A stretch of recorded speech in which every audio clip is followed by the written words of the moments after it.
Move this shit over here. Hey, he's going. Dusty bloody bogan here. Fuck. Not this shit again. I hope it's alright. Let me know in the comments section.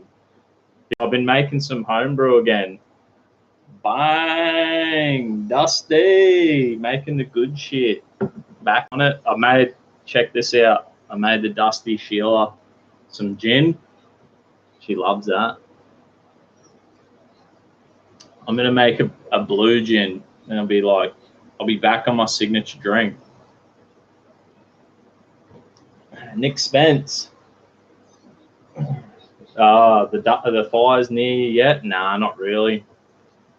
No fires around here. Queensland's doing all right. I think it's New South Wales, Victoria's getting smashed hard. ScoMo's done all right. He's bored in the army and everyone. Looks like they're all working together. Who's calling me? I kicked the Dusty Sheila's calling me. I'm gonna answer the phone. Yo, babe. What works? Oh, okay, sweet. I'm YouTube live right now. Hang on, I'll put you on. Say hello. Hi. There you go. The world, they said you're awesome. Nah. All right. Catch you. Love you. Bye. How unprofessional. First shot for the year with my Bubba Gump shot glass. You. This is dedicated to all you living legends out there.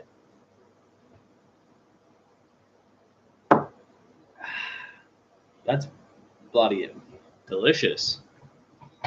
That's awesome. Yeah, the poor koalas. I can't believe it. I've seen some good footage of like firefighters and be like, oh, with that little baby koalas, and they're just like, fucking have a fucking shot. Nah. Yeah, the fires are raging. It's been hard out. Roots. What's up, you fucking nut? Yeah. How good is life? What have I got here to read? There's got to be some Donald Trump action with all this bombing and shit. I was just watching Revenge of the Sis, and before that, I was watching the Trump speech about the fucking Iran, all the bullshit there with them bombing the US bases.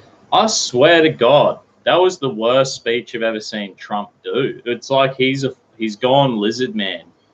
I don't know what the fuck's happening, but he's like definitely reading off the teleprompter. Like there was nothing off the cuff. There was nothing off the heart. You could tell he was like trying to didn't want to say anything wrong. And I was like, this is just I thought this is ridiculous. It looked like he was a lizard man with a lizard skin or a man's suit on. He looked drugged, yeah. Bro, it didn't look right. I was like, what the fuck is going on? It was pathetic. I wonder if I should do a beer bong with this gin. Let's do it. Oh, and I did some tiling over the Christmas holidays, so I've tiled my new room. It's looking all mint, this room here. Couple days work. Let's do it. First gin beer bong. Never done it before in my life. It's even got chunks of ice in it, so I might cough up and die. But anyway, God bless you. This is dedicated to all the fucking for world peace, that no stupid wars happen.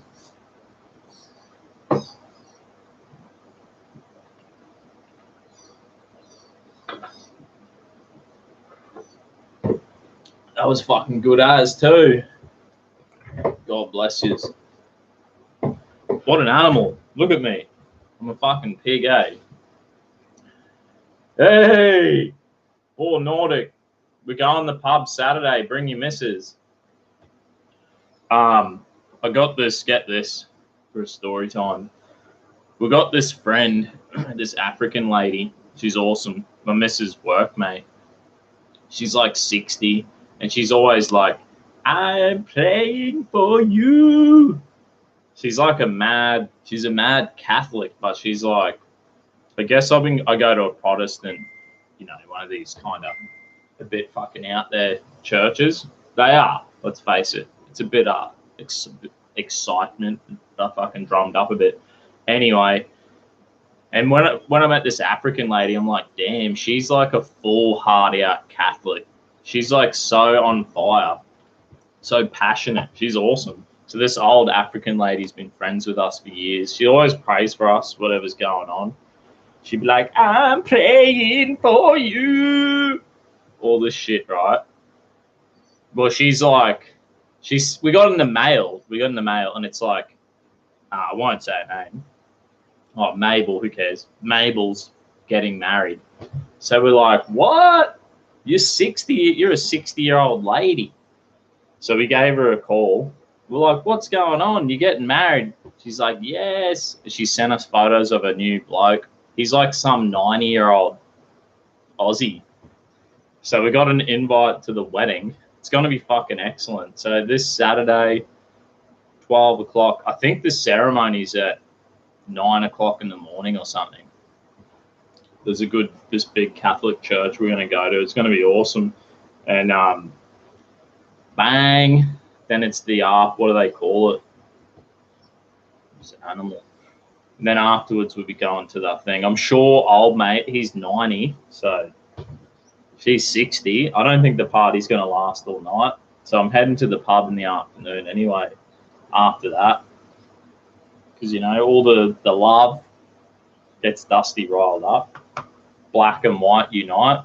This old 90-year-old Aussie bloke and his 60-year-old African wife. What a fucking legend. Never give up. That's the point in life. I'm going to be so proud of this 90-year-old man. I'll be like, you, sir, are a legend. And Mabel, she's beautiful.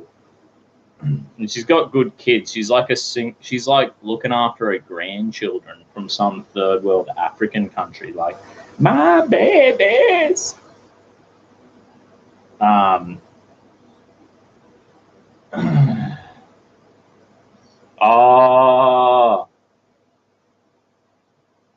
She's looking out for her future, eh? Yeah. I wonder if old mate's got heaps of cash. But I don't know. I'll find out. It should be fun anyway. What am I going to give him as a gift? Maybe I should give him some homebrew. No, I won't do that. Kill him. Oh, shit. I haven't even thought about that. I reckon Dusty Sheila, fucking send her a text now and be like, make sure you get them a bloody gift. That's a fact. Anyway, what else is going on? Here's the Donald Trump. Here's a shitty article. The ABC. Donald Trump responds to Iranian missile strikes and new economic sanctions. How terrible would it be living in Iran, like, for the average people? The sanctions are like, they got more sanctions on their nation than anywhere on planet Earth. I reckon I'd struggle in real life without a job. If I didn't just couldn't get a bloody simple job and do it and have cash, I'd be like, fuck this.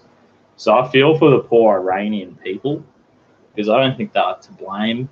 I've had a lot of Iranian mates. Thing is, like, a lot of these Iranians become Christian when they come to Australia. So I don't know why. They're very cunning. They're pretty smart. They're pretty cunning Iranian people. So I think they know how to work the system, whether they become a Christian just to, so they, they think it gives them a higher chance to be for their visas and stuff. But I don't know. But they seem good enough. The Iranian people I've met, they seem like, I reckon the blokes are pretty handsome, fit, good, normal dudes. The women are quite beautiful. I reckon they're all good. Just maybe the Muslim thing is a bit out of control. Nah, I don't know. Just remember what John Connor said. You just can't go around killing people. That's about it. live by that rule, I reckon. Oh, no, they became Christian because they aren't Arabs. Yeah, maybe Arabs are a bit more like culturally tied to Islam. Obviously, they believe they're like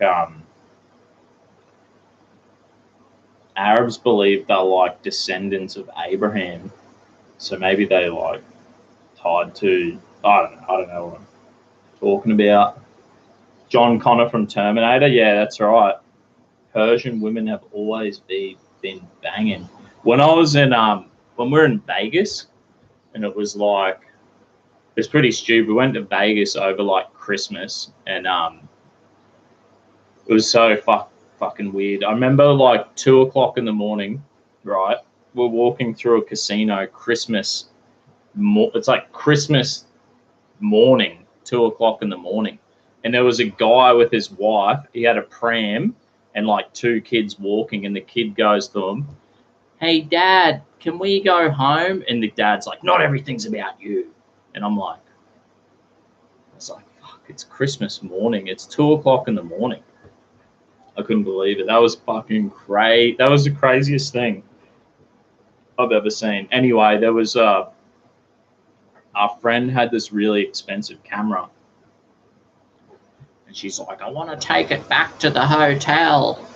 I don't want to damage it if I fully get like maggot." So we went back to the hotel, and then there was a fucking Iranian, like a Persian, I don't know what it was, some Persian festival at our hotel. We stayed at the Hard Rock Hotel. And we come in, and it's like this show must have just stopped, or this festival must have just finished. And there's like fucking 1,000 Iranians or Persians, all maggot drunk, all dressed up like they were dressed up like westernized. The women look mid, the blokes in mad suits. They all look great. We were like, geez, have a look at this. They're all stumbling on the fucking streets, all maggot. We drop the camera back off at the room, and then we go to we're like, sweet, let's keep on keeping on. And we go to the cab rank, and we're like, fuck, we're never gonna get a cab because there's like literally 1,000 people waiting at this bloody hotel. And if you know Vegas, Hard Rock Hotel's a bit down the strip. So yeah, it was fucked. We were like, fuck this, we're going fucking home anyway. Yeah, 60s and 70s pictures of Iranians look like hippies. Yeah. No, I thought the women look like Kim Kardashian, you know what I mean? Or maybe a bit even more lighter skin. I don't know.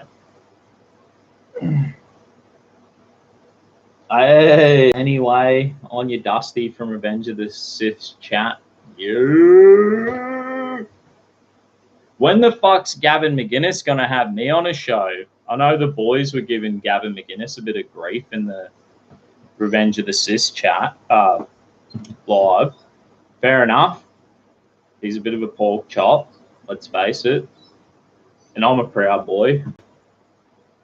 You. But when's fucking Gavin gonna have me on? I'm jumping on the Revenge of the Sith. I'm just gonna bag Gav until he has me on. I seen Gavin doesn't care about you. I know. I stalk Ryan on his Instagram whenever he goes live. I'll be like, "Oi, Ryan, do a beer bong, do a shot," like every time he goes live. And then I'll be like, "Give me a shout out." It'd be fucking funny to have. Imagine if I got Ryan on and we had a chat, a bit of banter. I reckon he's all good. That'd be so funny. So I'm just trolling him. I reckon Gavin is a Proud Boy again. I don't know. I just stick to my own chapter. Let's face it. I think there's 80 Proud Boys chapters now. So let's face it, in 3 years, is it 2016, 2017, 18, 19? It's almost 4 years old, Proud Boys, and we've got 80 chapters around the world. Of just dudes who catch up. All it is dudes catching up for beers once a month. This is the problem with Proud Boys. You got 80 chapters around the world who get on the piss once a month, all the boys. Something was bound to happen bad. Punch-ons were bound to happen. It's like, you imagine 80 football teams going out on the piss once a month.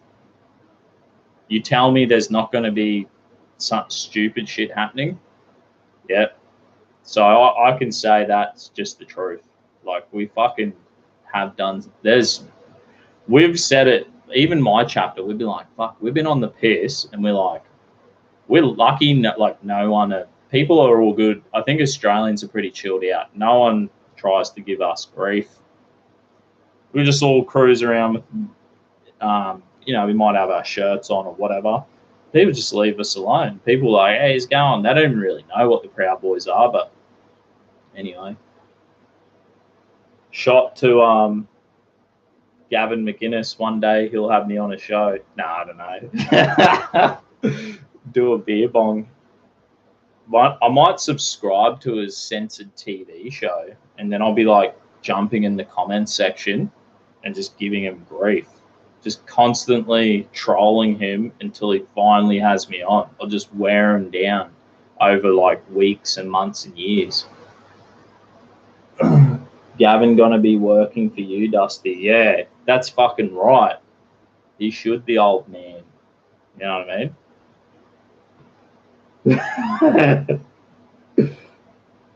It's all because you're awesome, president. Oh, get off it, you fuck. Boar Nordic is Queensland president. Not me, mate. I'm your just your good mate. Here to back you up all the way, you living legend. Cheers, eh? This is for the Proud Boys. And yes, we do have done some stupid shit. Let's all admit that. But continue to have beers once a month with the boys. And does it get any better than that? Anything beyond that is laughing. Oh, Ipswich Prez, yeah. Amen. Bang. That moonshine is delicious. Woo! Australia has a president. Do we have a president? I think it's more we all just work together. The politics, I guess it's not my place to talk about the inner workings of it all. The main thing is have fun and enjoy yourself when you're a Proud Boy. It's all about having a beer and catching up with your mates and having a laugh when crazy shit happens around the world. All the stupid news, and you're like, isn't this fucking stupid? And you kind of go like, oh, like, what I do a forklift ticket the other day, got my forklift license, and then you heard a few, comments. Yeah, I'm a fucking unionist, and they talk about some political stuff. You overhear some of these political conversations, and you're like, oh fuck, they like that person read that same news article as me, but they like absorbed it and believed it, and now they're like talking about it, and you're like, that's just fucking retarded. Like, can you leave me alone? Nah. But it's good to be around some Proud Boys and have a laugh about it. Scott Morrison is the PM, and he is letting everything burn, literally. I don't think there's anything fucking anyone can do about the fires. Like, you can kind of just let it burn and can control it and try to save homes. But it's so bloody dry. Remember when I went on my hunting trip at the start of mid last year? We went out west to Inglewood, right? And it was so dry. I'm fucking telling you. We went out, I think we went out the start of 2019, right? And then we went out mid-year. I can't remember exactly. Remember when I caught the rabbit? Anyway, we went back up. We did our second hunting trip, I don't know, 7 months later. And it was fucking dry. It was so dry. It was like walking through. It's like if you went to like a movie set and it's like an alien planet like Mars. And it's like the strangest thing, like the landscape. You can see this landscape. It's like you can see where there's been floods in the past, and the land has all these like ruts and erosion from water, right? And then you've got all these fucking exposed tree roots coming up where there's exposed from all the erosion from rain and that. And then it's just bone dry. Everything's fucking dry and like grey. It looked like I was like, fucking hell, in 6 months from one hunting trip to the other hunting trip, it had completely changed. It went from green, lush, beautiful to just fucking alien planet Earth. And I was like, whoa. And I'll tell you what, if you throw a fucking match in that, you can't stop it. Nothing you can do. When we were kids, we what did we do back in 2004? We almost accidentally started a bushfire. I'm telling you, this is story time. If what we did was there's a quarry, right? So there's an old abandoned quarry, and it's like, I don't know if you guys probably know how quarries, they fill up with water. So it's like an old kind of mountain. I've dug it down and whatever. Now it's full of water. We'd go down there for a swim, jump off the cliffs and that. And we climb up the very top, and you can like look over the edge. And there's a huge ant mound. Like this thing there's all these huge ant mounds. So we're like, yeah, fucking, how old are we? 16 years old. We're like, let's go up the fucking ant mounds and light them on fire. Watch all these ants burn. Hey, Dia, how you going? I caught up with Dia she came for beers for my birthday. Good on her. Good Sheila. Anyway, we went up the bush. We went up the bush and we're like, let's go light these fucking ant mounds. That will be fun. And we're there and we climb up this mountain, right up the top, at the top of the cliffs, looking over the quarry and the water. There's these ant mounds anyway. So we're like fucking pouring petrol on them, burning them. You're just watching like thousands and thousands of ants like go mental, and then they come out of other fucking holes. It's like quite a, when you're 16, you're like, oh, fucking cool, mate. Some idiot, one of the boys. So what we do, there's people on the other side of the lake. They're swimming, jumping off the cliff, and we're like, hey, you fucking stupid idiots. And we're all mooning them, pants down, asses hanging, going, fucking slapping our asses. Hey, fuck hey. Anyway, we're mooning them. And next minute, we like look back and the whole bush is on fire. We're like, fuck, what happened? Someone's like, I think I threw some ember or a stick or something down the hill and it must have caught on fire. So next thing we've gone from lighting the fires, we've gone to mooning people off the edge of the cliff, then we've come back to the ant mounds. The whole fucking bush is on fire. We're like, oh my God, what the fuck? Half the boys run for their lives. They literally ran. They ran for their fucking lives. And we're like, oh my fuck. The guy who threw, I think we had sparklers, because we used to make sparkler bombs. I don't know if you guys do. You break up the sparkler dust, get aluminium or aluminum foil, and you put them around soda bulbs, and you put a sparkler, you light them, and then they go bang, loud as fuck. So I think we had a few of them. One of the boys had a sparkler, I think it was, and the sparkler went out, but he threw it into the bush, and it was still hot enough to light the fucking bush on fire. The bush is burning. Anyway, the bush is fucking burning. Old matey throws the thing down, and I think don't do them fucking soda bulb things anymore. You can't do it. When I was a kid, we could go to the quarry, go to industrial sites, you'd burn shit, you'd blow it up. You wouldn't blow it, you just blow up the little bombs, and it was fun. It was funny. But this is 2004, 2005. And then after that, when we turned 18, we didn't do any of that shit because we were like, you get charged for making homemade explosives. So that was fucking, we were just idiot teenagers. We'd like do, get cans of chum and dog food and blow them up, all the stupid shit. How you going? Greetings from California. How you going, brother? Anyway, the bush is burning down. The bush is fucking on fire. Half the boys leg it. And we're like, oh, fuck. So we stayed. And there's probably 10 of us. So 5 of us stayed and we're putting it out. Fucking snapping branches off and like fucking taking our fucking shirts off and like trying to put out this fire. It took us like an hour and a half to put this fire out. And we're just like, at the end of this hour and a half, we're like passed out. There's like burnt ant mounds, ants everywhere. I was like passed out on the dirt, covered in smoke and just looking filthy, just like, oh, I'm so wrecked from trying to put this fire out for like an hour and a half. And then the people who we mooned, get this, so funny. The people we mooned, they walked all the way around the quarry. Probably took them an hour and a half to walk around.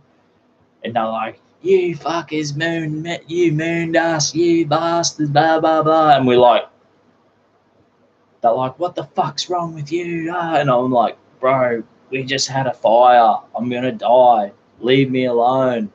I'm like, we just spent an hour and a half putting out a fucking fire. I don't have the energy to deal with you. I'm like sitting there just covered in ash and like no shirt on because I've just used it to fucking put out the fire. It was so funny. I'm telling you, this is a true story, eh? They're like, rah, rah, rah. And then there was like women amongst the group and they're like, we're going to wait here, then we're going to get our boyfriends and they're going to come and bash you. And we're like, yeah, all right, we'll just wait right here. I'm just going to wait here so you can come back and bash us. So funny, eh? And then they walked away and we like legged it. How fucking stupid. Good times, man. I'm telling you. We built this hut. So when we were like probably 15, we used to go up the quarry there and we found on the way up there, we found this, it was like someone built like a fort in the middle of the bush. It was like a platform, probably 5 by 5 meters, about 3 meters, 4 meters up in the air. And we're like, holy shit. So we were like mad. We built it into like a full, we dragged couches, chairs, had a fire in the middle. We put like walls on it. We actually had a door. We fucking built a door on it. So we had this full bush mansion. Like I'm telling you, like 5 by 5 meter room, fully enclosed with a door and a roof. You could climb up on the roof and shit. And would have fires in there and just get on the piss. And this is like, when I was in high school, I'd just go up there. I would live up there in the bush. I'd be like, right, school holidays, and take a bag up there and go live up there for 2 or 3 days. So that was like fucking so much fun. And then I think we were like 18, 19. We went back there, checked out this fucking hut. And it was all like broken glass and fucking looked like drug addicts were living in it, right? And we were just like, what the fuck have we done? Like, this is terrible. So we got our axes and we chopped this fucking hut down there. And when we chopped this hut down, it just fucking bang came down hard. It was so much fun. Is it humid in Australia? It's hot as fuck right now. So humid. I'm gonna go to the coast. This is why I'm doing my live early today, because I was like the Dusty Sheila. Nah, dead set. I didn't even tell you that our Black Lungs has moved out. He caused me so much grief, man. I'm telling you, like it's not been too bad, but I was like, right, you've got all of January to move out and find a place. right? And then then I started doing my tiling around the house, right? And it must have been loud noise. We started early in the morning every day for like 4 days. And he's like, I'm moving out. Here's your key. See you later. And I was like, you've got a month to find a place and move out. And he's like, nah, I'm going. And I'm like, righto, man. Like, fair enough. I'm started tiling, so I can't do what you got to do. And then he goes. The next day, he rings me. He's like, I've been blacklisted from getting a rental property. Apparently, I owe fucking money. So I'm like, all right, this is bad news because I don't want to be stuck with black lungs. Yeah, he's like, he's all right. It's just it kind of stresses. It's a bit of extra unwanted stress, you know what I mean? So I'm like, I'm over it. 6 months trying to help him out. When he first moved in, black lungs, I don't know if you know his story, he broke his back and then he had spinal surgery and then he couldn't handle it. He was like, when my back gets better, when my back gets fixed, mentally I'll feel better. His back got fixed and then he mentally was just like, I still feel mentally fucked. He put himself in a mental institution. And then we let him move into ours to try to help him out, see if we could help him feel better. So 6 months he lived with us. Probably wasn't, I don't know if I helped him. This is the thing. I don't know if I really helped black lungs. You guys would see the videos when we're like playing basketball and fucking ping pong and backyard cricket, doing beer bongs. Got him a gym membership. He started making music again because he used to make rap music and shit. So it kind of helped him a little bit, but not really anyway. I was like, mate, I can't fucking deal. I can't be, it was too much stress, you know. Obviously, after 6 months, I was like, brother, time to move out. He comes back from the coast. He goes, standard 360, no, mate. Oh, yeah. He comes back from the coast. He's like, I'm moving out. He finds out he's been blacklisted from getting a rental property. Comes back.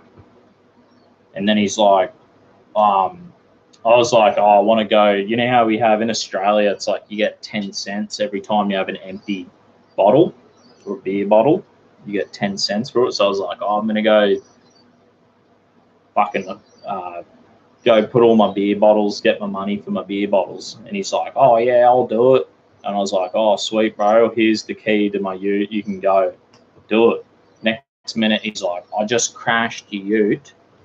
So I'm like, fucking hell. Because he's a P plater, it's going to cost me $2,750. And I was like, you know, he's been blacklisted. That stressed me out because I fucking might be stuck with him. And he's kind of stressing my missus out. And I'm like, all right, he needs to move on. Because I got to, first things first, look after the missus, like, number one. And then he crashed, then he's blacklisted, then he's crashed my ute. Then I'm like, and then he's like, I'm just fucking moving out. So I'm like, anyway, brother, see you later. I don't know if I helped him much. At least I tried. Anyway, at least I tried to help black lungs. And I probably didn't. I was probably harsh on him because I was just like, what are you doing? You fucking need to pull your head in. And I was riding him, giving him grief the whole time. So anyway, just so you know, I wonder, we probably won't see black lungs on here for a while because he kind of moved up the Sunshine Coast. He's like, I'm fucking living the dream on the beach. Like, gave him a call yesterday. How you going? And he's like, mate, I'm on the beach. He's living the dream on the beach now, living up on the beach. I'm just like, fucking should have done that bloody 3 months ago. No. Anyway.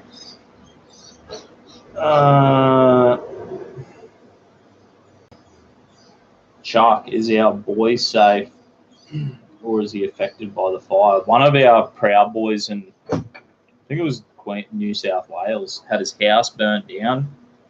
There is a GoFundMe If you guys go to my Dusty Bogan's mates, you can chip in $1 or $2 or $5 or whatever you want to help old mate.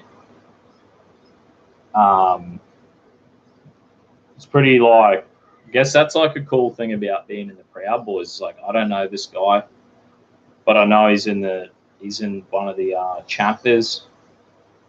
There's 3 chapters in New South Wales, so he's in one of the chapters. He might be a nomad, I don't know. But he's in, and his house is burnt down, and we like started GoFundMe to help the bloke. So that's buddy. I was like, that's nice. I didn't donate that much money, but I donated a little bit of money. So if you go to my Dusty Bogan Telegram, I think there's a link in there, or I'll post it up. Anyway. Von reckons, sad bit with the folks that are down on their luck.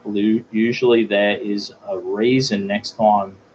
Get them to a shelter, etc., since they are equipped with dealing with any baggage they might be carrying. Is that like for black lungs talking about? I don't have the tools to deal with black lungs. Like I said, I've volunteered in youth groups and stuff for 8 years of my life. Youth groups, different, and like, yeah, you learn a lot of like dealing with people's stuff and helping people, but yeah, black lungs. I think it's like when it's your own family, you're like, do this. I'm here to help you, and then it's like they don't do anything to change the circumstance, and then I just was like, you're making me feel angry. You're frustrating me now, and then it's like, I don't want to be on that. I don't want to tune into the frustration frequency, man. I prefer to be more chilled out. You know what I mean?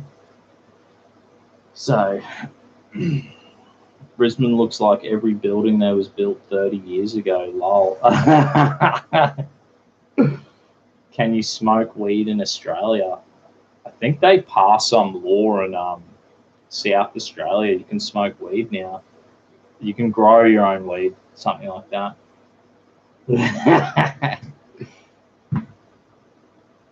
Yeah. What's going on? See if I can get this. This is an article, just a little. I like how they do these little articles on Tommy Robinson news. 183 people arrested for starting bushfires in Australia. Now that's mental, isn't it? I wonder if these are people who have like that camping and they like fucking, oh yeah, mate, we were camping. Maybe they're like me when I was 15 and like have a hut in the bush and they like had a bushfire. You know, anything could happen. They're not like intentionally lighting fires, right? Surely these people aren't. Maybe they're just dumb. They're like, throw a fucking durry out the window, or, you know, have fireworks, or they got a bushfire, a campfire going or something. New South Wales Strike Force has charged almost 200 people alleged to have started catastrophic bushfires in that state. Holy fuck. So catastrophic bushfires. The Strike Force was re-established in 2007 to investigate arson attacks after a devastating start to the bushfire season that year in New South Wales. This year, New South Wales alone, police investigated 183 individuals for more than 200 offences. So some of them have lit more than one fire, including 40 juveniles. Police also confirmed they charged 24 people over alleged deliberately lit bushfires. That's mental. I think deliberately lit bushfires is fucking mental. That's crazy. I can't imagine that. Like I was saying about us when we were young lads, accidentally lighting a fire. Half the boys legged it. They were like, fuck. Because even back then, you'd get in heaps of trouble for accidentally lighting a fire, whatever. We were just being dickheads. And half of them legged it. The other half of us stayed to put it out. we were shitting bricks. We went hard to try get this fire out. It took us an hour and a half. Just going mental, exhausted. An hour and a half of with our shirts and fucking branches, just stamping it out, burnt, covered in ash, passing out on the ground in exhaustion, no water, just like, it was fucked. It was scary, man. And then if we got in trouble, if we let that sucker burn, we would have gotten in trouble, like huge trouble. Police urge people to provide footage and images or photo or dash cam or other devices that show any fires in their infancy, even if only from a distance. Oh, okay. This is what it says. Whether climate change had any impact on this year's disastrous bushfire season is yet to be proven. However, arson and lack of hazard reduction burns due to the environmental friendly policies have clearly had a significant impact. Yeah. I was reading an article about apparently the national forest, right? There's all these national forests, and apparently they used to let cattle, so there's like a drought. There's not much feed or grass growth in a drought, so the farmers have to buy feed for their cattle. So apparently there used to be a deal going that they would let farmers drove their cattle through national forests. So there'd be like thousands of cattle that let them go through, and they'd just fucking eat anything they could to save the farmers on feed. So apparently back in 2000, I think it was 2008 or something, they banned it. They were like, we're no longer doing that. And they're saying, well, having the cattle go through and eat all this the low-lying vegetation, and they kind of stomp everything down. They're like, it was actually worked as like an effective bushfire hazard reduction. So I was like, oh yeah, well that's one thing. Then you got the greenies who are like, there's a fucking platypus and a bloody endangered bunyip in this bush, and we can't backburn because all the endangered species will get killed in a backburn situation or whatever, ruins their habitat. So they were like, we're not backburning. We've all heard this before. I mean, I'm like over it. At the end of the day, you're like, fucking hell. I haven't really done many lives and chilled out since I've been on holidays and Black Lungs moving out, doing work around the house. Black Lungs frustrated me, so I was like, I'm not doing a live when I'm frustrated.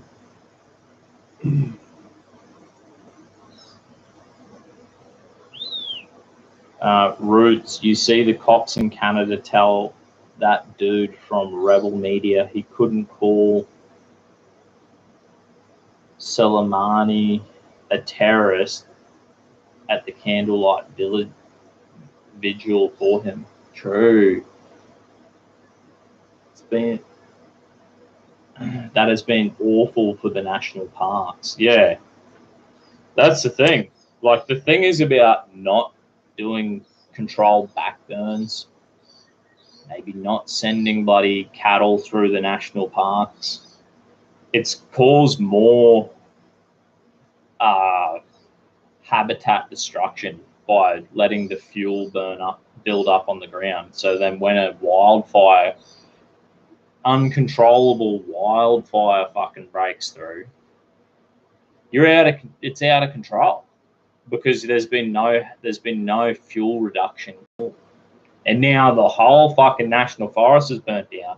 And now you look overall, you're like, we could have controlled burn, hazard reduction, 10% of the forest, and we would have had like control barriers would have hit the backburn area, or a controlled area where there's been fucking areas that have been where you've had the fuel load burnt or cattle sent through to eat it. And that they would be barriers. They'd be control areas where you could gain control of the wildfire. But now we don't have that. So you've got whole bushes, whole fucking national forest burning, and no one can stop it. Because there's no area where it hits an area where it's, oh, that area's already been backburned and the fire becomes a slow burn under control. You can control it. The firefighters have a fighting chance. The firefighters have no chance fighting a full-blown wildfire. There's like, what can you fucking do? Here we go. Super chat! Abel, you legend. Dude, hope you're okay from the bushfires. You've probably been asked this a lot. I'm from Southern California, and we get our season bushfires. We call them Aussie, Aussie, Aussie, oi, oi, oi. Is it true? Thanks, brother. Thanks for the $10. Is it true that you guys bought in Australian gum trees? Because it's like, I think it's like, someone told me, I read an article, it's like someone in California, and I think it's California and Spain, they were like, these gum trees, I don't know, they grow quick and good for timber. You know, they grow straight and quick, and they're good for, you know, for timber, for building houses or whatever reason it was. And they're like, let's start planting these. Little did they know they catch fire super easy, because they're like full of, there's like eucalyptus oil in the leaves, and they dry up, and it's like fucking takes a spark and shit ignites. Yeah, mate. I'm doing a shot for you too, Abel, you legend. Boom.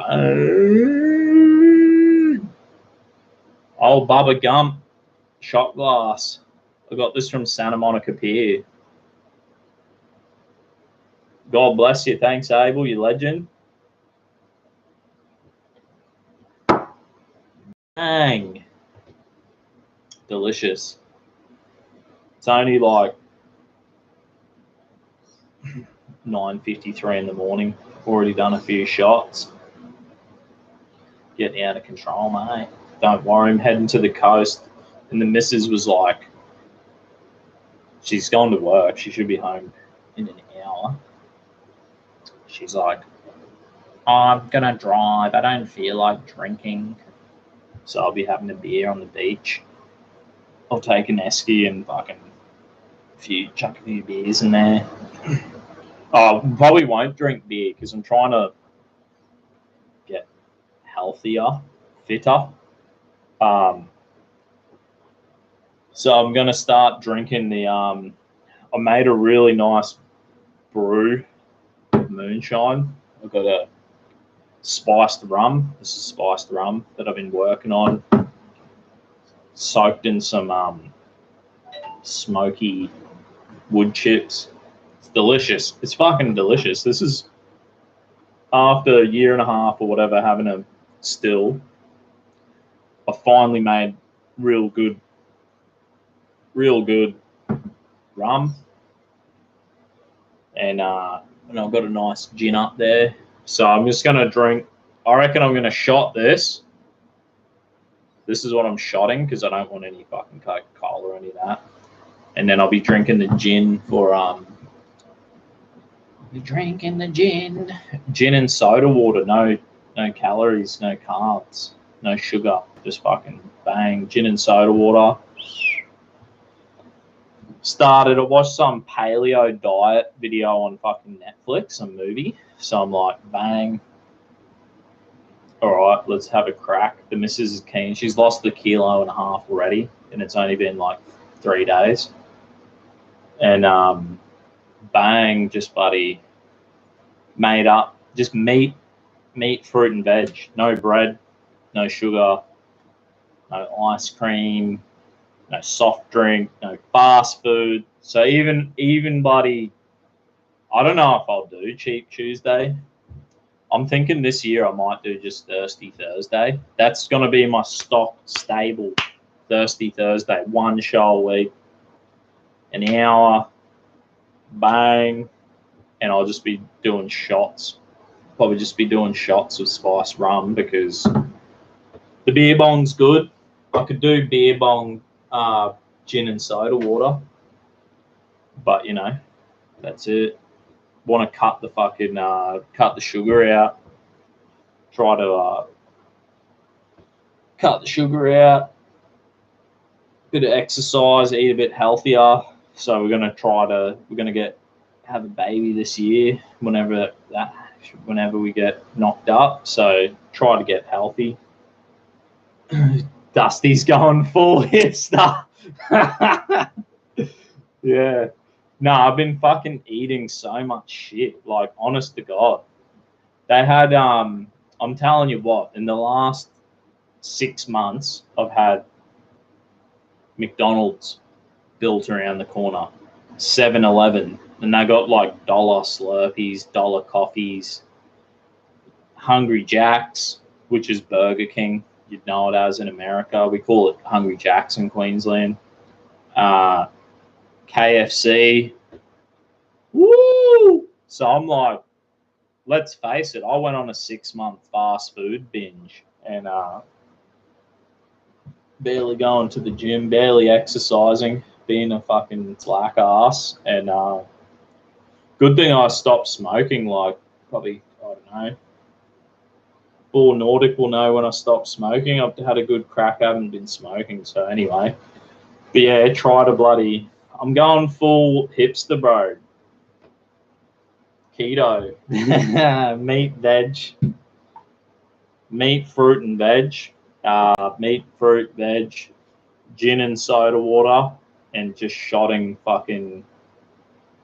bloody spiced rum. That's it. 12 months. Yeah, 12 months without smoking, probably. I don't know.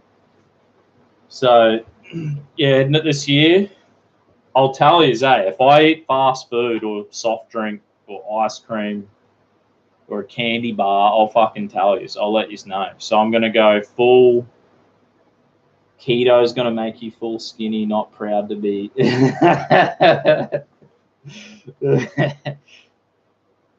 Anyway, I'll do it. I'm just going to I think my metabolism's more, I've got a pretty fast metabolism. So I'm more like, I'm not bulk, not huge.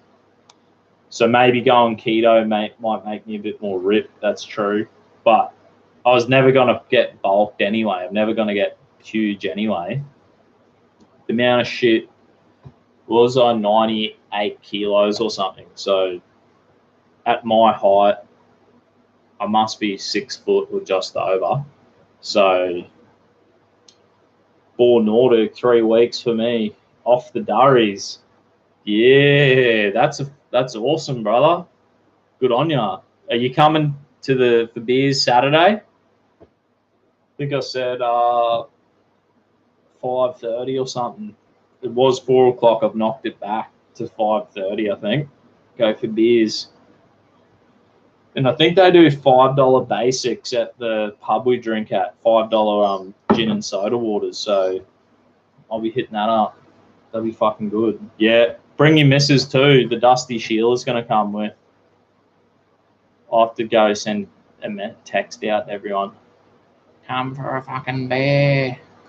Is there any other news out there? Oh, get this shit. I reckon this 4-day working week and 6-hour shifts set to be introduced in Finland. I'm fucking telling you, this bird, she's like 24, the new Finland Prime Minister. Should we send her? What the fuck she's saying?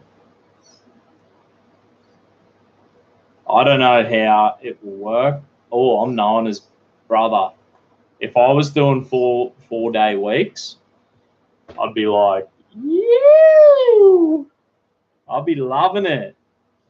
Finland.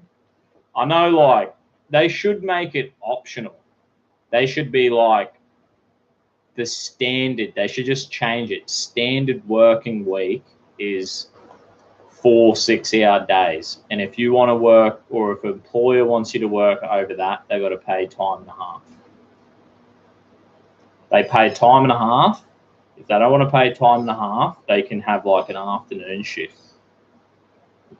you know what I mean, or a morning shift, or stagger their workload, and then it would stagger more jobs. It would work that way. So if you did 4 6-hour shifts, that's 24 hours. So a standard shift at the moment, I think, is 38 hours in Australia. So you're looking at reducing your hours and your pay significantly. But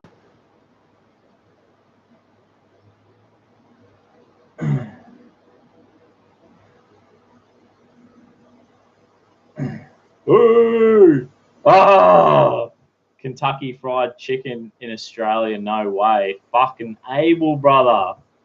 Rich. Yeah, mate. We got it all over here. Oh, they even have in America. You guys have Carl's Jr. Is Carl's Jr. like a big thing in America? Because there's Carl's Jr. like this American burger shop that's open around Ipswich. There's like, we're the fast food. I think they've said per capita, Ipswich, where I live, is the per capita fast food capital of the world. There's more fast food restaurants in Ipswich than anywhere on the face of planet Earth. Dead set. That's from that bloke. Who's that English bloke? Jamie Oliver. That's what he reckons, because he opened a restaurant in Ipswich, like it was like healthy food, and they would teach you how to fucking cook healthy food, all this shit. And he was like, we're the most obese place on earth. We have the most fast food restaurants per capita. Ipswich. Jamie Oliver. If you fucking Google it, there'll be like a Jamie Oliver clip about it. So I've been eating the shit. I've been eating so much shit. Drinking beers. I stopped drinking my moonshine, I don't know. That was probably 4 or 5 months ago. And I've been drinking a lot more beer. So time to get back onto the fucking gin and soda water and just shotting the fucking spiced rum. Carl's Jr. in Ipswich, lol. I've been there. Yeah, bro. It's good as. And what they got, they opened a Taco Bell. Hey, Bogan. Fat ass. And in Ipswich, the most pissheads in Australia. I know. We need help. Ipswich needs help.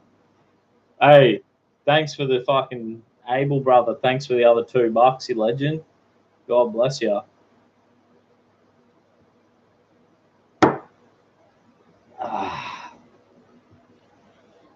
You donate money to me and the show just slowly fucking descends more into chaos. No.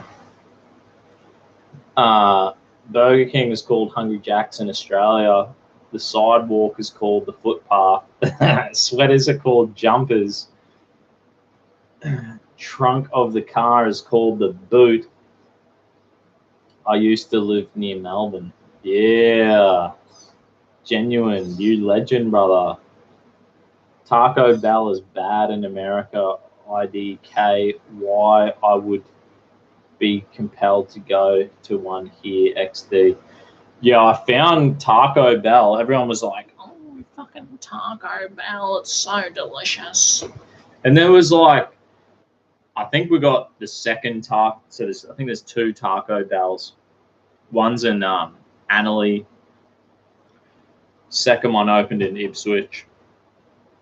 And like, we used to go to a pub in Annerley, so we'd drive past the fucking Annerley Taco Bell, and far out, man, there was like lines. People were lining out the door. They're like, "Oh, Taco Bell, it's fucking sweet."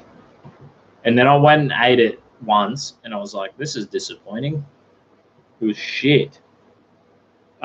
We got heaps of good burrito bars. There's an influx. I'm telling you, I don't know if you guys listened to me for over the years, or if you remember me saying it. Remember how I was like, why aren't we bringing in more Latino immigrants to Australia. I swear we're getting a huge influx of Latino immigrants in Australia. And that's not just because of there's like a lot of fucking burrito bars and different fucking places you can get Mexican food now, which is awesome and delicious. I love Mexican food. I think I like Latino people because, like, let's face it, like, I don't want to be a dick. I have been a dickhead to the Muslims. It's not the Middle Easterners. I got Middle Eastern friends who are awesome. My mate I used to train with at the gym, he's Egyptian. My first car, my mum, when I was younger, my mum's boyfriend, Victor, he's Egyptian, bought me my first car. And I went into business with him for a bit selling cars. I'd just give him money, stock his car yard, and he'd sell them and give me the profit. And that guy was really good. Egyptian, my other Egyptian mate who I'd train with. And when I trained with him, I got my highest bench press, 110 kilos. How many other fucking Middle Eastern mates? At my Hillsong Church and City Point Church, City Point West, they both have like a high amount of, quite a few Middle Easterners. Anyway, I don't want to bag Middle Easterners, but I've often said, why are we bringing in Muslim immigrants when we could be bringing in Latinos? At least the Latinos want to drink. They want to drink. They like sports. Because, Muslims might like soccer. Middle Eastern and African Muslims like soccer, but that's not really... It's an emerging sports in Australia, but you want to have a sports that you can connect with people with, give you like some common ground. So soccer's not really, maybe in 10, 20 years, soccer will be something bigger in Australia, but at the moment, no. Yes, the Pakistanis with cricket, that could be like a way to build a bridge and connect with each other, which is positive. But Mexicans, I reckon Mexicans, like, they love wrestling, UFC, bloody... I reckon they love all American sports. They love having a beer. You can't, and this is the thing, you can't love sports. You got to love sports and then love having a drink. They go hand in hand. I like that. If you get that combination, beers, sports, even betting, you get that combination. I reckon Latinos have got that combination. So they would come to Australia and they'd fit in. There's like an instant like, oh, fucking oath, mate. Who are you betting on? Oh, sweet brother. Yeah. Watching the sports, having a beer. There's an instant connection. They're at the pub already. You're right there together. And maybe there's a bit more of a Christian heritage. So it's like church together, whatever. Muslims, it's nothing against them. It's just like a bit of a less of a fit. Latinos, an easy fit. Easy fit for Australia. And yesterday, doing my forklift course, fucking heaps of Brazilians, people from Chile, Brazil. So I don't know why. I said it years ago. Why are we not letting in more Latinos? It seems like they want to have an opportunity to move into fucking Western nations, and we're letting in, why let in Muslims? Why wouldn't we let in fucking Latinos? Mexicans are hardworking people. They are fucking hardworking people. When I was in like LA and Miami, in LA, they're like, yeah, they're all heaps of Mexican dudes all working, diners, everywhere you go. Everywhere you go, these Mexican dudes, blokes and Sheilas. It was like, it was like 60% of all workers in LA were Mexican. The interaction of people who you're interacting with were all Mexican. So you're like, these people aren't lazy. They're hardworking people. And then same when I went to Miami, you got heaps of Cubans and Latinos. Same thing. And you're like, these guys are fucking good. They're all good. Anyway, I'm going on a tangent here. 1 hour and 4 minutes. What other news articles we got? We're back. We're here on Finland. I don't know how I got on these tangents. I don't know how I do it. just fucking drift off. Finland Prime Minister is not even 6 months in the job, but is already looking to rapidly shake up the workforce in the country. I actually think it's a good idea. I reckon a 4-day week. 4-day week! 4-day week! If we're going to have a 4-day week, every Friday off. Friday always already feels like a weekend. And then Thursday would become like an established cultural day. Thursday would just be like everyone, there's a bogan waiting and everyone waiting to get out. And we want to have a 3-day weekend, 4-day weeks. That's what I'm talking about. Everyone would be on the Thursday. Everyone would have a 3-day weekend. We might be a bit poorer, but I reckon we'd be richer in other areas. You know what I mean? The Finland's Prime Minister came into the top job not even a month ago in December 9. When was this article written? Not long ago anyway. Yeah.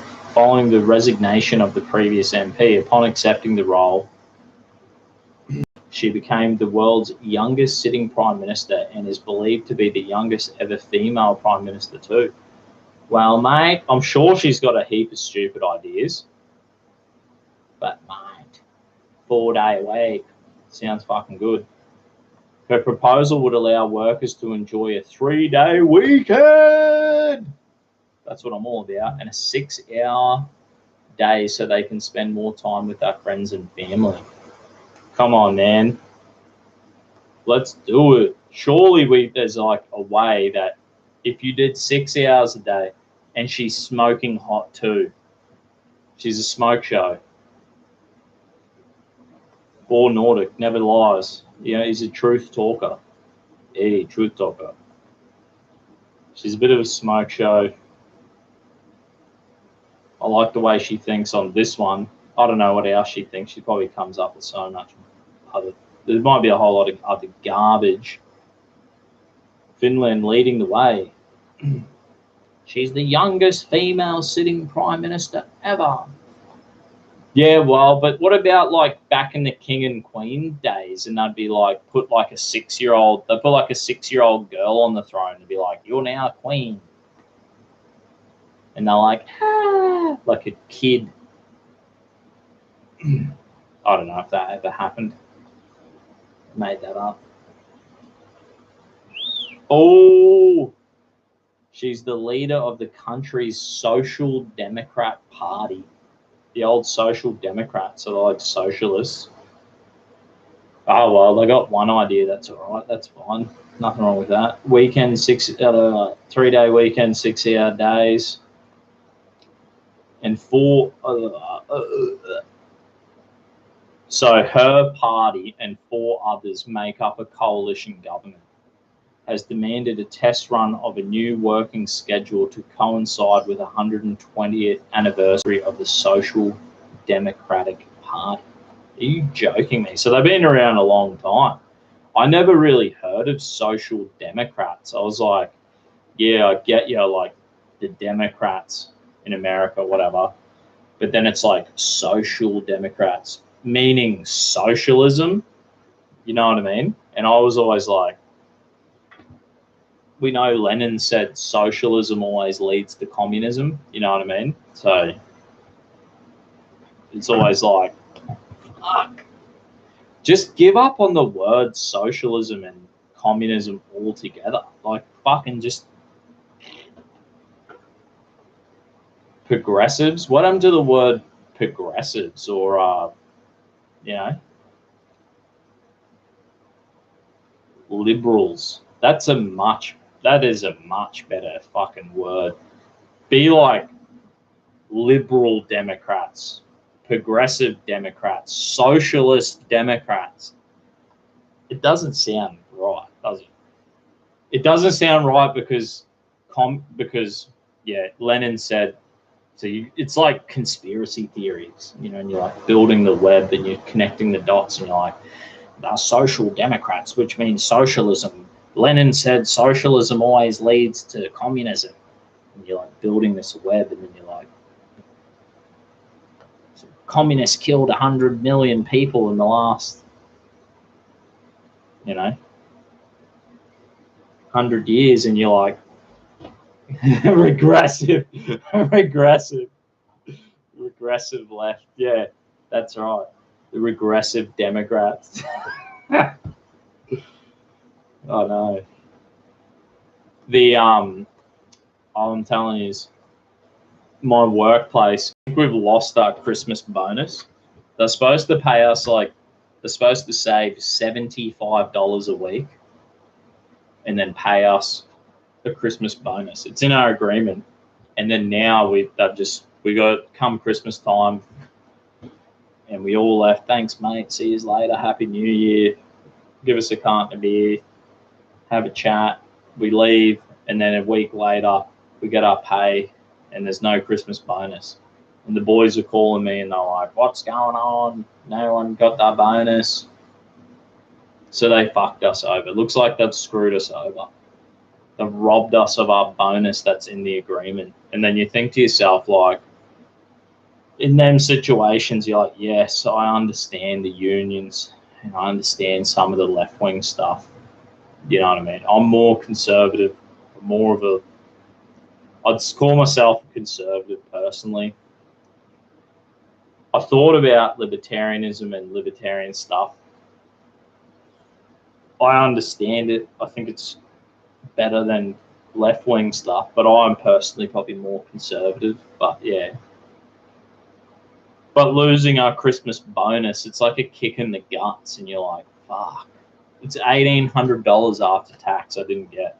And then my brother crashed my ute, which is going to cost me $2,750. So all up, if you think if I lost my bonus and the insurance I have to pay for my brother crashing my car, it's like I'm $5,000 in the hole, mate.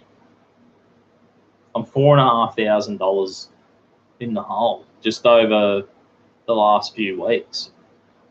It's a bit of a kick in the guts, but at the end of the day, I got a great life. I know I can't. It's shit. You gotta say. It's not ideal. It's shit. Let's face it. It's not good. And I am whinging about it, but get on with life. Getting on with it. That's life, isn't it? Our work just cancelled our end of year party because fuckwits kept punching on every year and they blaming work. Yeah. I get it. We don't have a Christmas party. They just give us a carton of beer because I reckon they're afraid that we'll get on the piss and carry on like fuckheads as well, which is probably true. It probably would happen. Let's face it.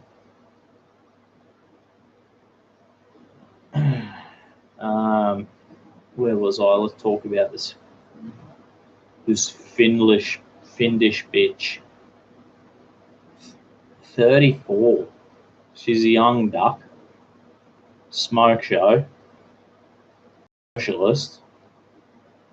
This is what she reckons. I believe people deserve to spend more time with our families, loved ones, hobbies, and other aspects.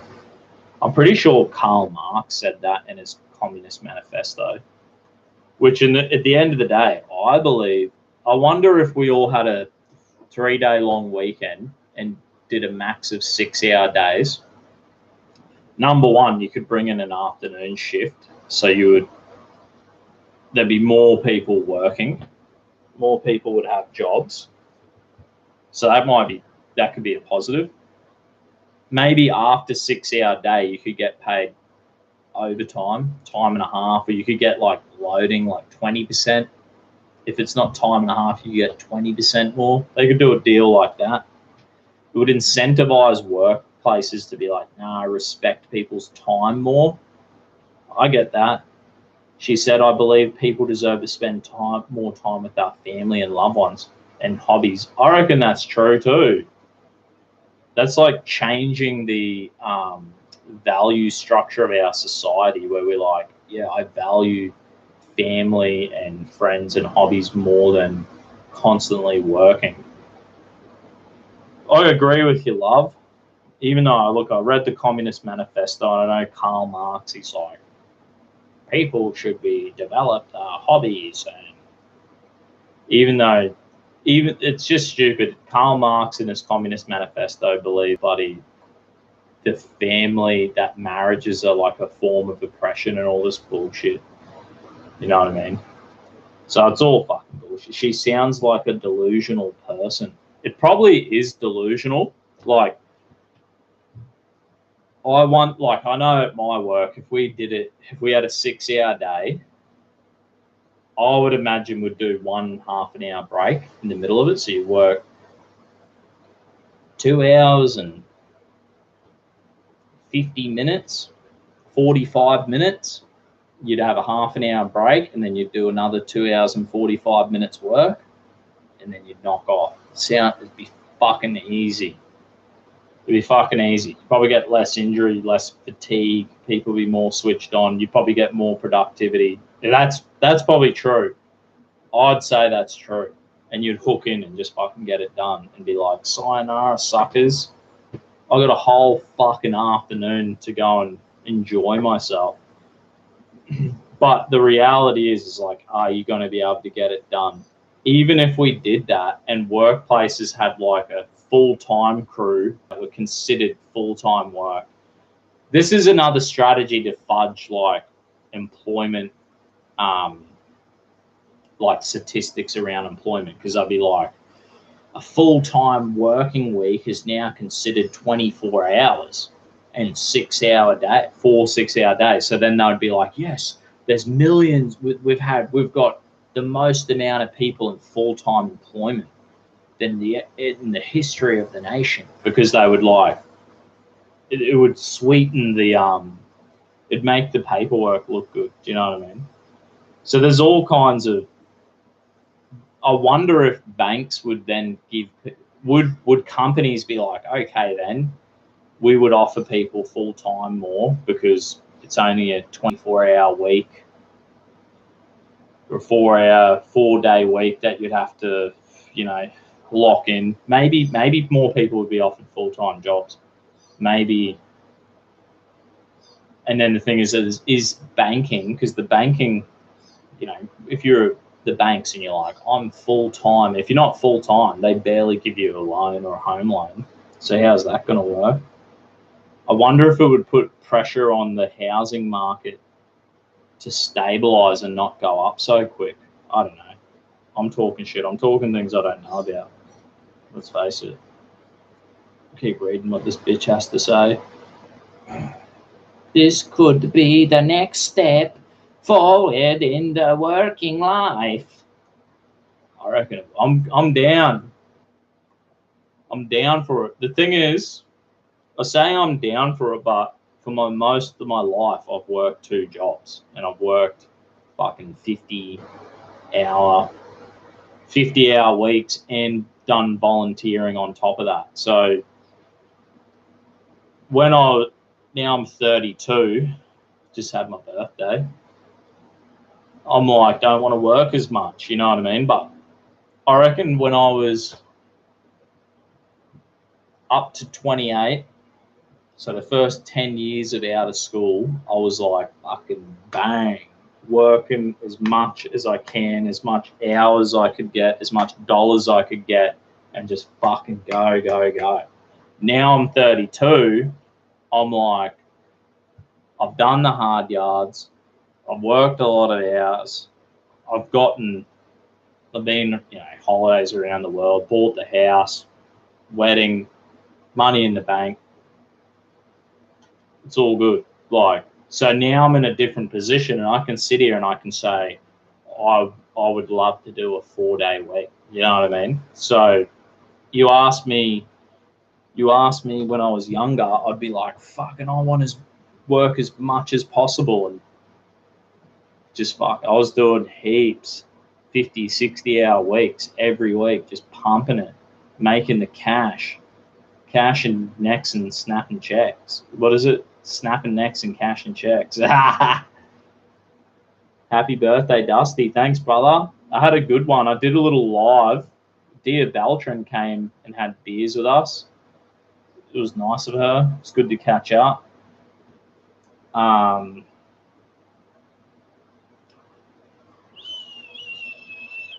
You'd be making less money though, wouldn't you? Yeah, of course you would be. You'd be making less money. I mean, I got my homebrew, like dead set. What I do the other day, I went, cancelled my gym membership, cancelled Disney Plus, cancelled my Spotify. I've only got Netflix, my mobile phone, my home internet. Cancelled my gym. I was like, fuck it, I'm not buying beer anymore. I'm drinking my own moonshine, which is like, this is probably $10 a bottle because I'm making it better, putting a bit more effort into it. My moonshine I was drinking like 6 months ago was like $4 a bottle. It was firewater. This is good. This is high quality. I put the effort in, and it cost more than double. So anyway, but it's worth it. And it's healthier to drink because I'm not drinking it with soft drink. And it's better than beer. If I shot this or I'm doing gin and soda. Anyway, there's ways to save money. There's ways to not spend as much. We're getting screwed. The biggest areas I can see we're being screwed, insurance companies. They are screwing us.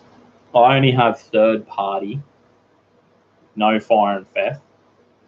My home insurance, I have like my fucking excess pushed up to the highest amount.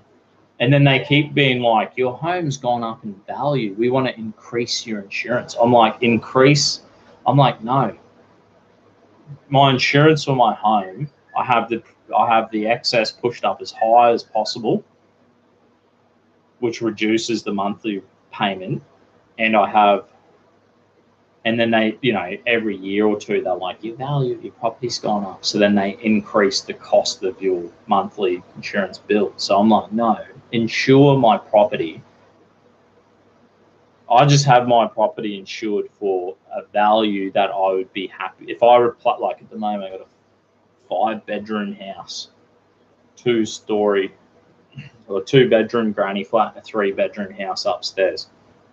I'll be happy. If my house burnt down tomorrow, I'd be happy to replace it with a 4-bedroom, double lock-up, single-story home. So it's not going to cost. They want to insure me for fucking, $400,000 to cover the rebuild of my property. I'm like, no, probably $250,000 would be enough. So by saying that, by talking to them, I've reduced my insurance. But that's at that point, that's all you can do. And shop around competition. That's the best you can do for insurance. The best you can do. We're getting screwed with our rates. We pay land tax on our property in Australia. They are fucking screwing us. There's no free market competition. You can't change companies. They are fucking us hard. And I think it's against the Australian Constitution, land tax. Because our constitution was built off the Magna Carta, and when you own a property, you own it outright. You don't have to pay a land tax. But we've been screwed because they've done like something. They're like, it's not a land tax. It's providing services to your property, which is like, it's like an extra bill to look after your footpaths and the fucking local parks and street lights and traffic lights. There's some fucking bullshit like that. Anyway, we're being screwed over with that, and there's almost no way to get out of land tax, and they keep putting the value of your land up. They fucking me over. Power bill's all good. You can do something there to reduce your power bill. My last power bill was fucking $68 for 3 months. $68. I told you, Zay. I told you, all the people who whinge about climate change and shit. And I'm like, well, go do something about it. Don't fucking tell me. Go do it. Put your dollars, if you're whinging about climate change or your power bill, go do something about it. The problem is you have to own a property to pay for solar power and solar hot water. I've done it. I put my money where my mouth is. I've spent money that I've saved, and I've saved a fuckload. Before I had solar hot water and solar panels, my power bills were like $480. So every quarter I'm saving like $415, or I'm saving fucking heaps. Maybe I'm saving $1,600 a year in my power bill. So, but yeah, anyway, like, fucking, you got to become a bogan. The future is bogan. I'm telling you, we all got to adapt to being tight asses and just loving life. I don't want to spend money. I don't want to. If I don't need to spend as much money, I don't have to earn as much money. I don't have to work as much. I get more time to fucking do shit that I love. That's more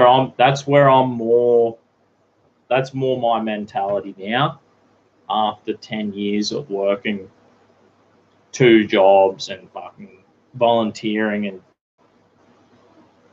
I was like this when I was 18. I'm like, had a shit upbringing, became a Christian. Church was excellent. I was like, this is changing people's lives. So I started volunteering, and I knew the life I didn't want to live. So I worked a lot, and I wanted to change the world I wanted to live in. I wanted to create the world I want to live in. That's what I did. Took 10 years to build it to like a sustainable level where now I don't have to work as much. I feel like I've impacted enough young people in the area to make some kind of change, maybe a positive. You make enough of a sacrifice to make like a perpetual upward momentum that's like self-perpetuating upward momentum. And then you can just chill a bit more. It takes hard work. It takes hard work, man. I'm talking shit, but I'm getting pissed.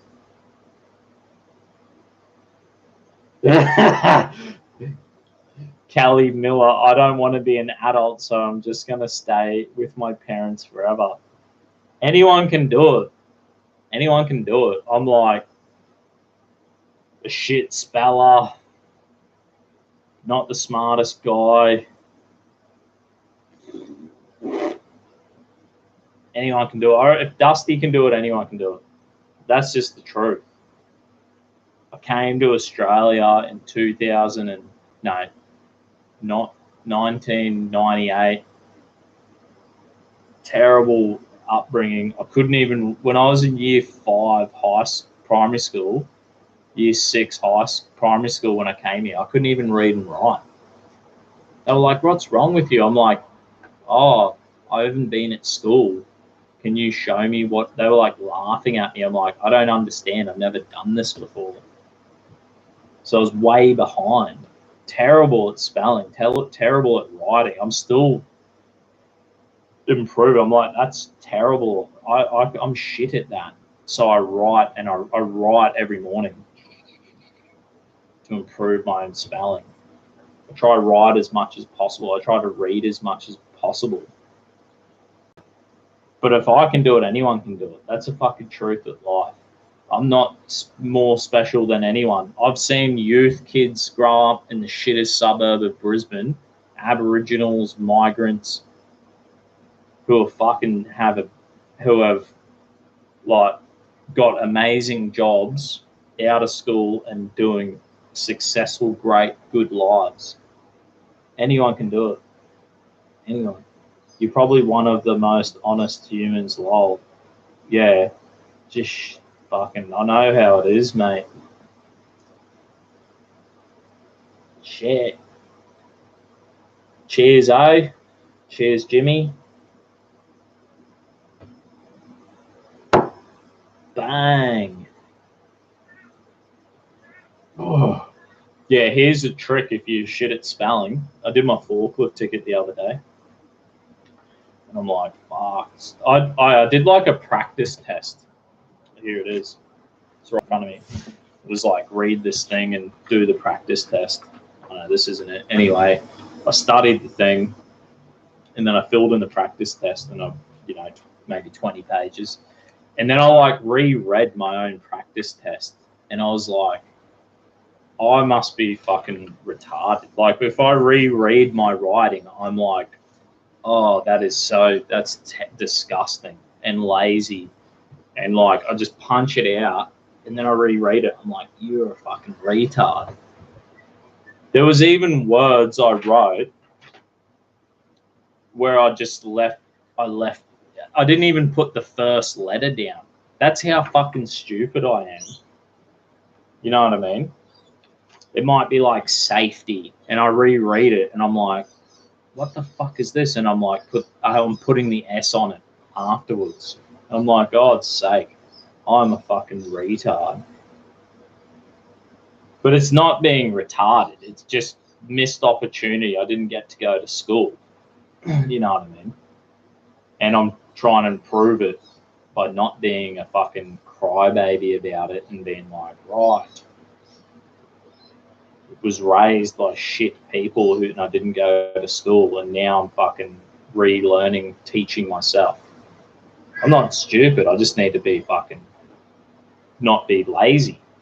You know what I mean? That's all it is, brother.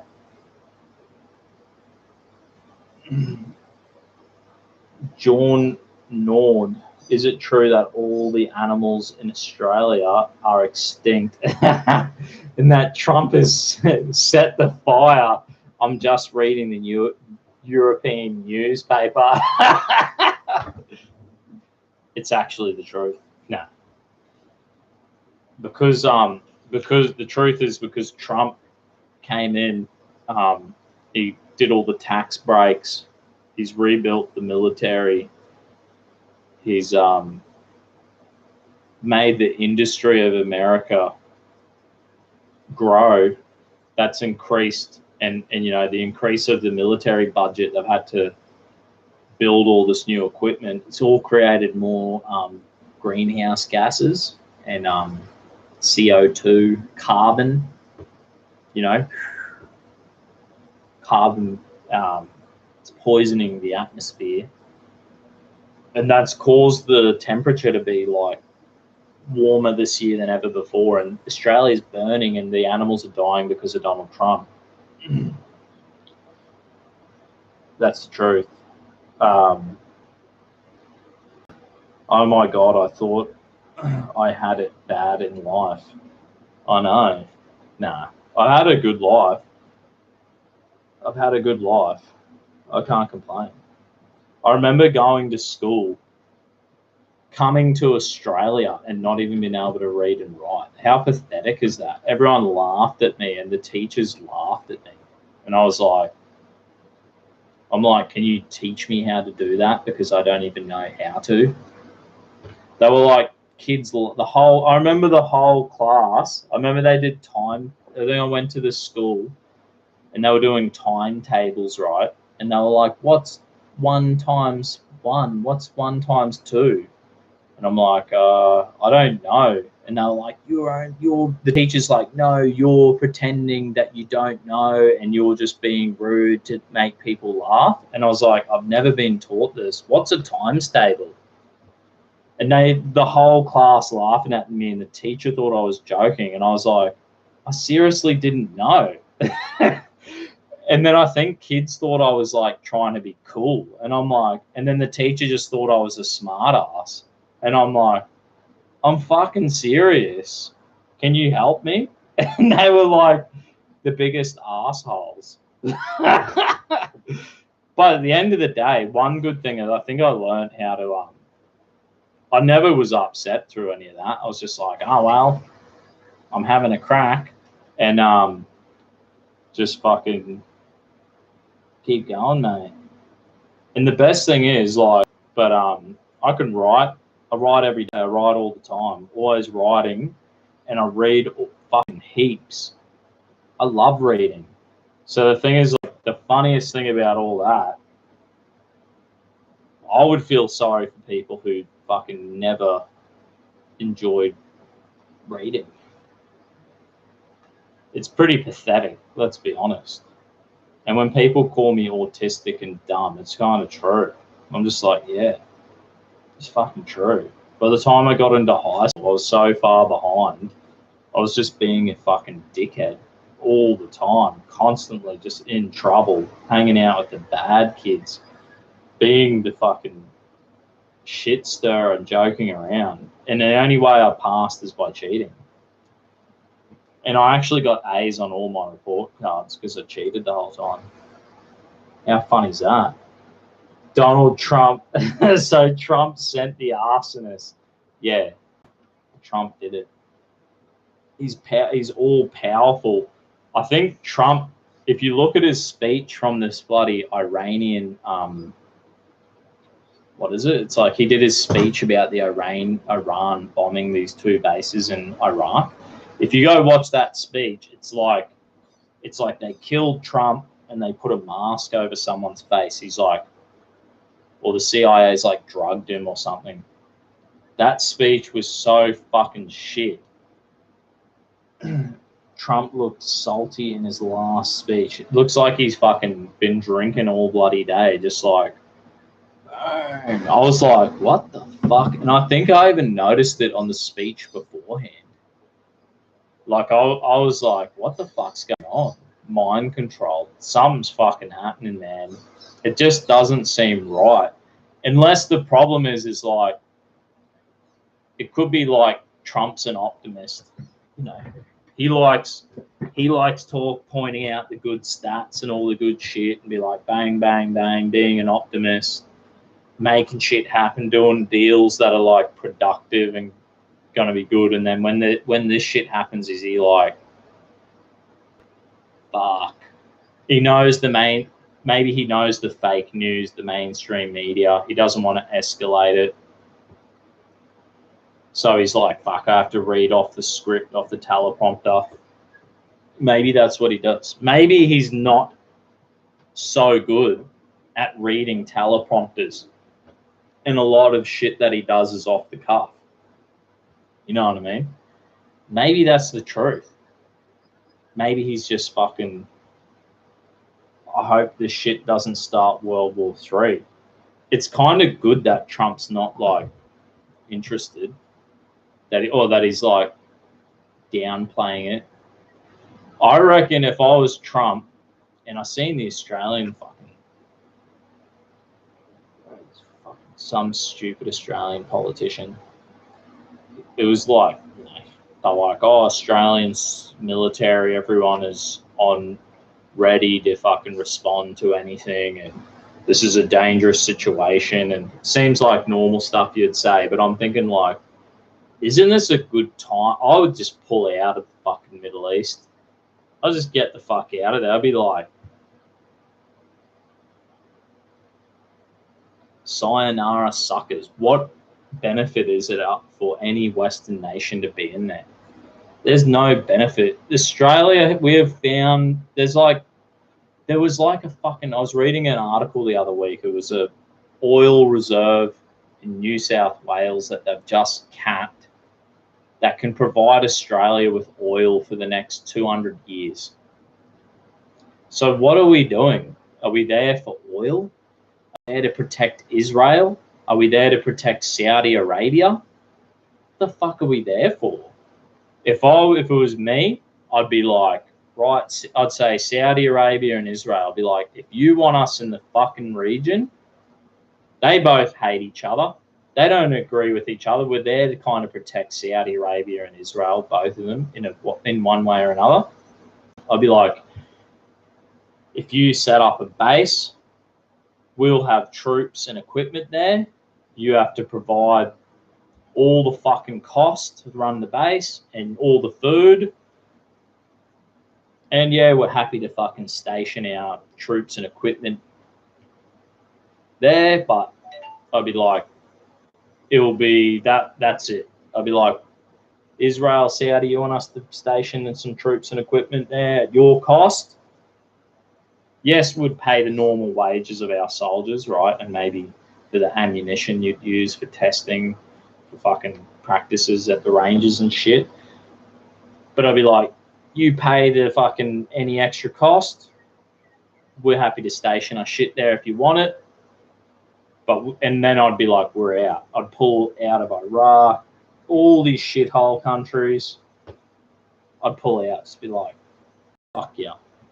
And then if you had like terrorist shit happen, like if you're like, right, there's fucking some crazy shit going on, we need to sort it out, I'd just airstrike them with drones. Just fucking drone the fucks. Get some real good smart bombs and just take out assassinate some individual people and just be like, if you're pulling out of the region, we've got a few bases here. Make them like bunkers with the best fucking safety technology so them bases can't get bombed. And then from them bases, just drone strike any of these radical fucking nutcases. Bang, that's the go.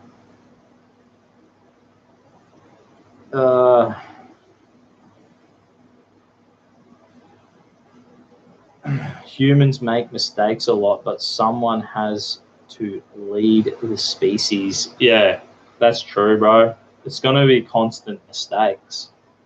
Life's going to be constant mistakes. That's just a fact. Oh, I think of the the concept of being a God or being a Christian, and you think like, is there an objective moral truth or standard? Right? If there is that standard, if there's some standards that we create, and we all create our own moral objective truths that we live by. We say, some people say, no, I believe in subjective moral truth. This is tied into that because we all make mistakes. We're all stuffing up. I think we all, in our subconscious or in our conscious personally, I think we all understand that there is a moral objective truths. I think that gives us a personal understanding that there is a God and a moral. If there becomes a moral truth, an objective moral truth, then there must be a moral truth creator, let's say that, or some kind of moral force. I think there is. I think it's true. I think that's true. And I think that we're all going to fail. We're all fail that. Trump's going to fail that. We're going to fail that. We're going to fuck that up. But I do believe, I don't know if anyone in that conscience, we could try like explain it away through philosophical evolutionary traits and be like, that part of your brain was evolved to create a community-based evolutionary co-opt where everyone had to live together and get along. So our brains have realised it's more beneficial to get along than be in a state of. So morality and self fucking evaluation is a part of the brain because that part of the brain was evolved to create, as an evolutionary produce to fucking create a fucking, so that you would hand down your genes to the next generation, blah, blah. It is, that's, yeah, true. That is true. That is true, but I think there's more to it. Also, Africans literally just don't scare me. What? Born Nordic. You can't be serious XD the top 5% of the top 5%, tax them 90% and let all the Africans in. Hope. Did I miss something? Oh, what am I doing? Go ahead and let me scroll up. Where am I?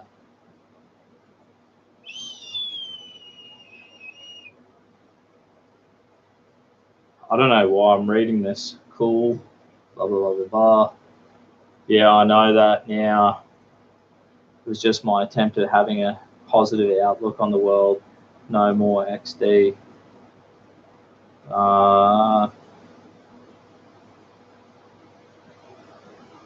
But leave out US companies making billions.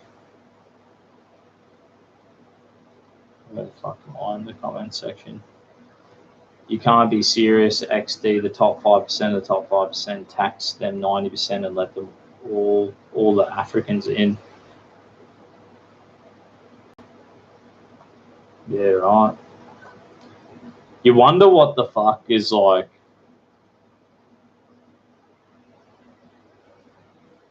I don't think we should let all these people in. I honestly think, I was thinking the other day, you're like, how the fuck can you actually help Africa? And how can you help these countries so they don't even have to migrate? They got a huge amount of land there and opportunity. Why the fuck are we even having to migrate people? You know what I mean? There must be, clearly, this is what we need to say. Clearly, the UN is not working because they're not helping them. A lot of this, yes, has poverty reduction helped over years to fucking lift these countries out of extreme poverty? Yeah, yep. And it's probably the UN has done fuck all to help. I reckon the most help we've seen is through NGOs, people who sponsor children, and that's probably been the most effective personal one-on-one sponsoring of children.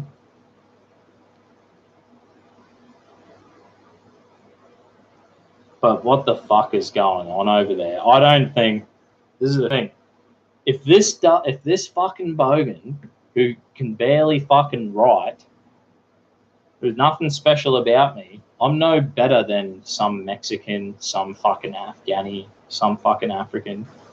I'm no fucking better than them. But why the fuck are them places shitholes? Why are they shitholes? Why isn't that money, all the billions and trillions of dollars, isn't it like $53 trillion has been donated to Africa? What the fuck? And I know most African, all my African mates are better spellers than me. They're all fucking probably smarter than me. Oh, what advantage did I have? A single mother who was fucking barely gave me an education until I was old enough to have an education, to want to do it myself. I don't fucking get it. The biggest government pay for healthcare and other good stuff. I think I'm getting too pissed now. I'm going into the fucking, yes, it is genocide by the regular. Okay, I'm talking shit here too.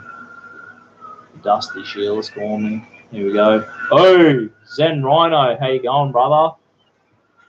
I follow your Instagram. Yo, babe. Yeah.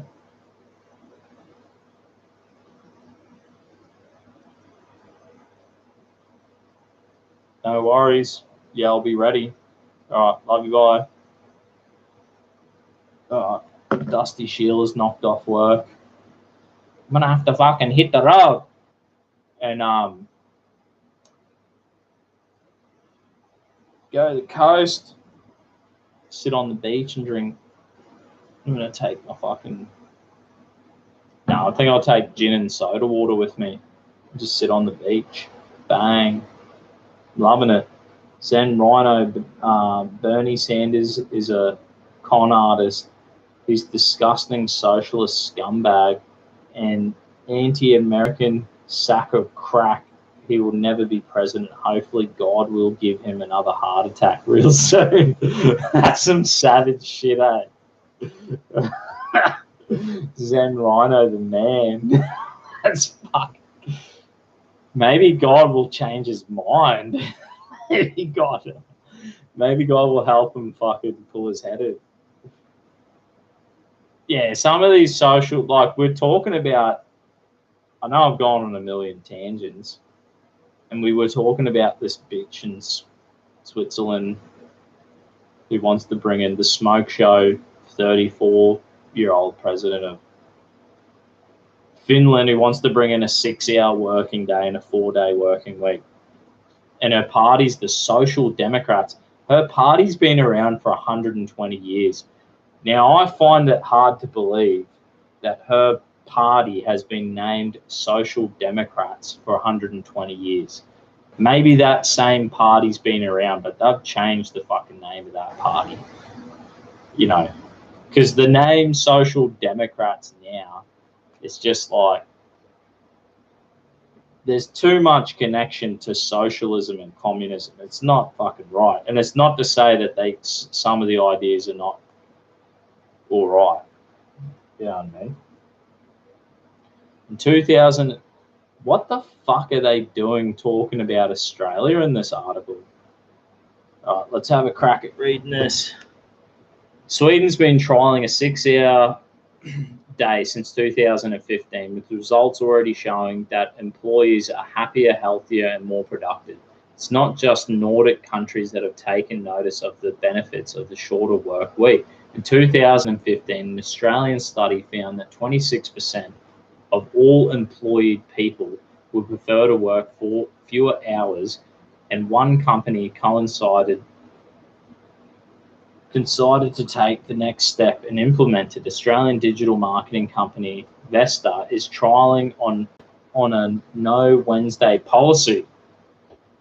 I'm up there, brother. Work 2 days, Wednesday off, then work another 2 days, I reckon. After its CEO introduced the 4-day work week that allows employees to take every Wednesday off work. Fucking oath, mate. I'm keen. I reckon a Wednesday work week would be alright. It would be cool to have every Friday off and every Thursday everyone would just be fucking getting on it. Every Thursday night. But a Wednesday work week, work 2 days. Tuesday, cheap Tuesday would be like beers, big drinks. Wednesday off. And then Thursday, fuck, you could even have Thursday because you'd only have Friday would be like only 1 day work. It'd be pretty epic. Wednesday work week. Woo! Wednesday weekend. That'd be sick. The whole idea for a 4-day week is to give people the opportunity to get healthy again and catch up on sleep and exercise. She told Newsweek.com. Even Australia and neighbour New Zealand are working towards shorter work weeks. A financial service company based in Auckland has trialled a 4-day work week that was monitored by academics. The academics at the University of Auckland and Auckland University Technology found that productivity increased by 20% and staff felt less stressed and more stimulated. I could imagine that's... Imagine if they're like, we'll give you every Wednesday off, and then we'll give you if you get a 20% more productive. What if they said we'll give you a 15% pay rise for the 4 days for your Monday, Tuesday, Thursday, Friday? Take it, even if it was 10%, and you're like, I'm 20% more productive, but I'll take a 10% pay rise. That's like a good middle ground. They'd be like, all right, done deal. Work balance increased 54% to 78%, and stress levels dropped from 45% to 38%. That's not that much of a drop. What the fuck are people so stressed about? Currently, a 4-day work week is not a nationwide policy in either Australia and New Zealand. Why do they keep pulling Australia and New Zealand into shit?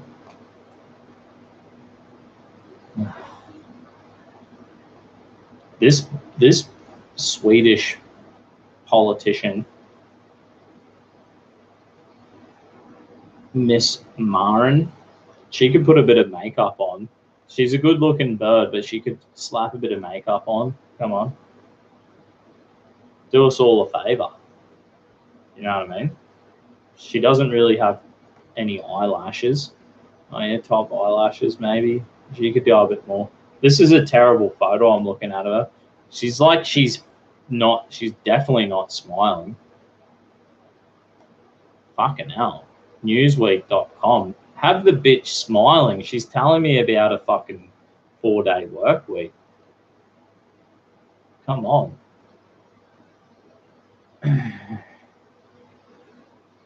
Right. Rightio. Well, I'm fucking ending this live. We're almost at 2 hours. I can't believe it. There's some article over here. Anyway, I reckon I'll be trying to do a Thirsty Thursday show this year. I'm going to lock it in. I reckon I'm just going to do like a 5 to 5:30 show. 5 to 5 or 5:30 be an hour and a half show every Thursday. That'll be my one show a week, my stock. Read a bit of news and talk shit. That's about it. If I get to any rallies or shows and get to film or interview anyone, that's a bonus. But I probably won't do Cheap Tuesday because I'm not eating fast food. So I need to stop eating the fast food. I'm going to go keto diet, fruit, veg, and meat. And I'm doing shots of my own moonshine this year of spiced rum. I've got it. This is only 30%. I know if you get so if I bought a bottle of Bundaberg rum, it would be 57.7%. My moonshine's only 30% what I've created. My homebrew spiced rum, it's only 30%. So it's not as strong, neither is my gin. But I'm just going to shot spiced rum and drink gin and soda water. So I'm cutting out the carbs and the sugar, and I'm fucking going keto, fruit, veg, and meat. No fast food, no soft drink, no ice cream, no candy, no lollies, no chocolate, no chips. See how I go. I'll tell you if I fuck it up. I'll tell you if I have a beer. That'll be the most tempting when I go to the pub. And I'm probably only going to do, like I said, the Thirsty Thursday show, 5 o'clock. Hit it up when I come home from work, when I'm fresh. Do a show for an hour and just do some shots with his and do some gin beer bongs. I'm going to make a gin. I'm going to make my own gin with like a blue dye in it. So it'll be match my hat. And then I'll be beer bonging gin. And we're just, this whole year, we're looking forward to Thirsty Thursdays, one show a week, and just sitting here talking shit. It's not going to be a lot of shows, only one show a week. I think I'm going to prioritize my work a bit more and my missus, obviously. So anyway, 2020, I reckon it's going to be a good year. God bless you all. Thanks for fucking tuning in for like a 2-hour show and listen to me talk shit and read the news. Bring in a fucking 4-day work week, mate. I would love a Wednesday weekend. Look how bent my nose is. I could totally do Wednesday weekend. I want to tell my boss that because he just ripped us off our Christmas bonus. So I'll be like, right, mate, here's the deal. Wednesday weekend. I'll say, what do you reckon, boys? Wednesday weekend? You ripped us our bonus off. You've gone against the agreement of the company. So let's mix it up. Let's change. Is the company doing it tough financially? Well, let's do a fucking Wednesday off. Let's do a Wednesday weekend. I would fucking love that. Every Wednesday off. Let's change the agreement. We could just do 4 8-hour days. That'd be fucking sick.